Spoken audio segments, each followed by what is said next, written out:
ওই S M Bharat, ওই সাদিক খান, তারা ছাত্রলীগের পদধারী নেতা ছিল। আমাদের বন্ধুদের উপরে হামলা চালানো হয়েছে।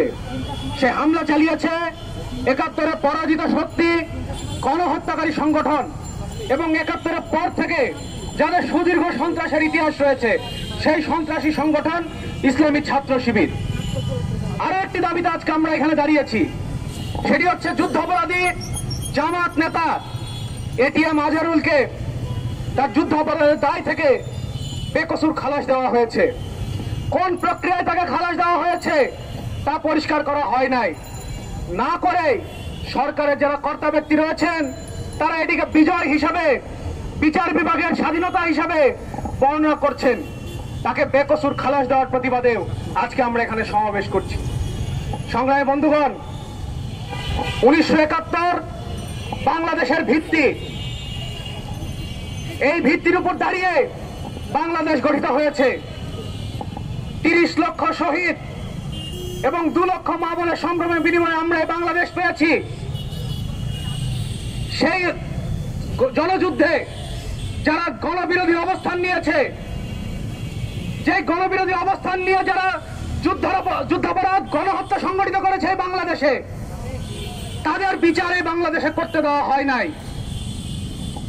আমরা যখন বিচারের দাবিতে এসেছি, রাস্তায় নেমে এসেছি, যখনই যে দল এই দেশের শাসন ক্ষমতায় ছিল তারা নানা ধরনের টালবাহানা করেছেন।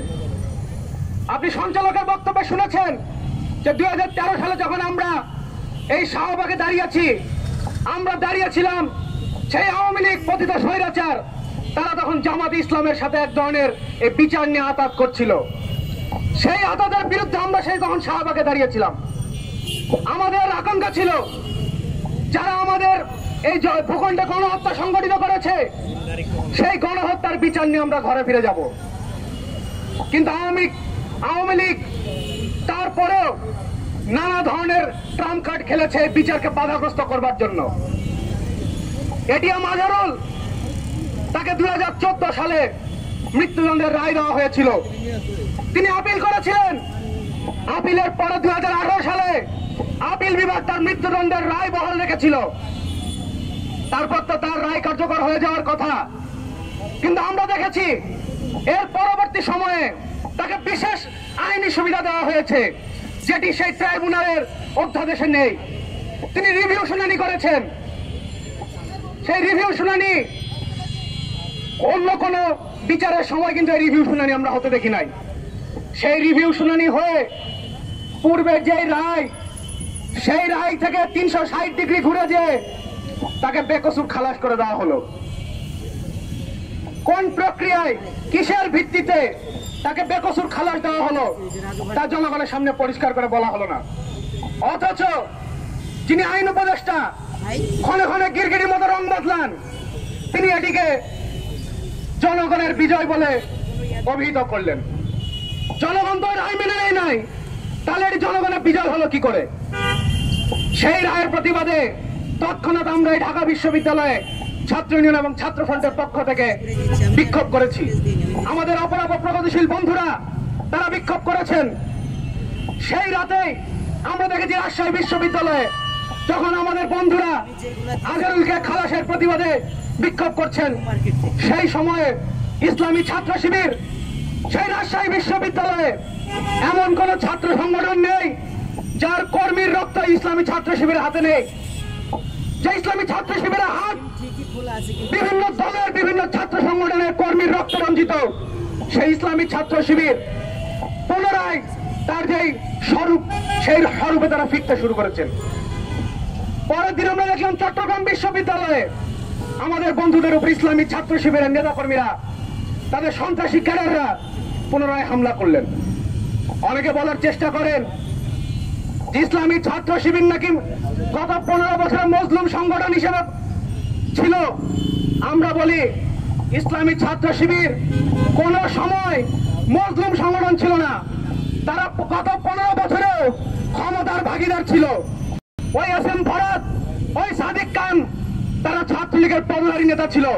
তারা হেলমেট পরে যারা এখানে ন্যায্য দাবিতে আন্দোলন করেছে তাদের উপরে হামলা করেছে, তারা মজলুম নয়, তারা ক্ষমতার দাবিদার, তারা সব সময় ক্ষমতার কাছাকাছি থাকার চেষ্টা করেন, এখনো তারা ক্ষমতার স্বাদ ভোগ করছেন। ডক্টর মোহাম্মদ ইউনূসকে সামনে রেখে পেছনে তারা সরকার চালাচ্ছেন।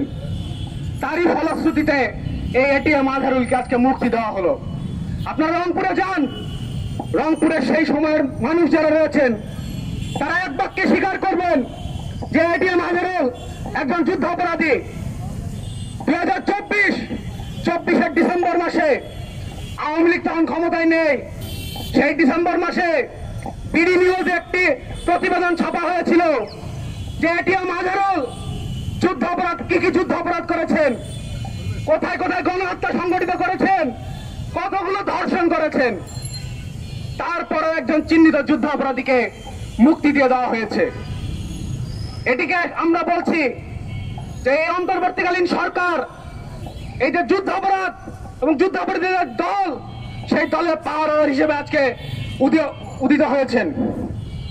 সংস্কারের কথা হচ্ছে মুখে, গত 10 মাস ধরে আমরা সংস্কারের কথা শুনে যাচ্ছি।